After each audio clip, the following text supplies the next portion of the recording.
Hello everyone, welcome back to Ask a Lawyer on the Wake Up America Media Network. I'm David Blackledge and I'll be your host today.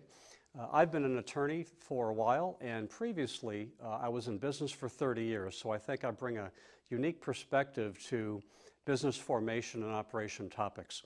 Today I want to talk about the limited liability company, the LLC, operating agreement. There's a number of things to think about when you're forming your LLC, and it's a very popular form, so these are things you really want to think about before you actually set up your business, and you talk to your members about to be sure that you're all on the same page on how you're going to set up and especially how you're going to manage your business after it's formed. You need to consider who are going to be the members of the organization and what the capitalization will be, how much money you need to start your business. Membership's critical in that you can have various percentages of ownership, and many people, if you don't have a specificity in your operating agreement, everyone gets one vote in a lot of states. A lot of people don't want that. You want to make sure that you have voting rights based on your percentage of equity interest in the business. Very big topic is distributions. If you do not plan for distributions properly, the members can get a very scary tax bill from their state and federal governments if they haven't had the distribution done properly. And you also want to worry about returning members or investors' capital in a major business event. Management is a very big issue with most people I talk with. Member managed versus manager managed. Member managed means everyone in the business has an active role in managing the company.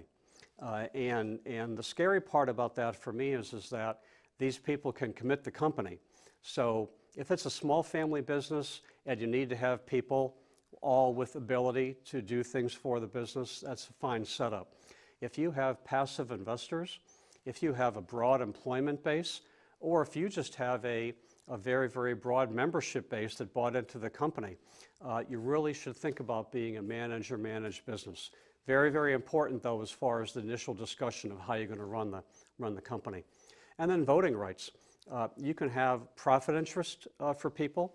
You could have pure voting rights. You can have different levels of equity in your business. These are all things you want to discuss.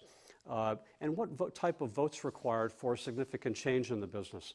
Businesses do go bankrupt, they dissolve, they get sued, they need money from outside investors, they want to change their form, they might want to merge with someone.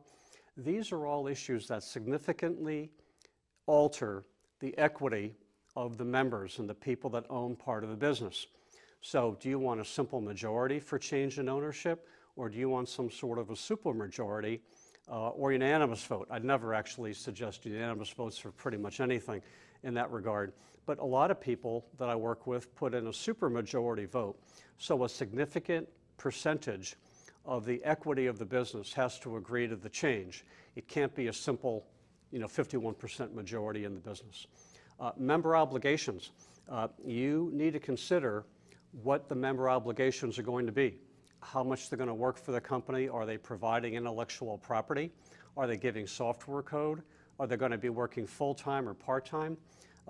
This is one of the more contentious areas, because if someone thinks their partner is going to be working with them full-time and they announce the third day the business is open, oh, we can only work about 1 or 2 days a week now, we got another job. It's a very contentious issue. And in most states, they allow things like non-compete agreements and other types of non-solicitation agreements. Okay? If you're simply an employee, in some states like California, you can't be required to sign a non-compete. But as a business owner, if you're a member with equity ownership in the business, the company should protect itself and establish non-competes, non-solicitation agreements as part of your LLC operating agreement, and also the confidentiality agreement. You want to make sure that people, if they leave the business, they don't take the confidential information of the business with them and use it against you.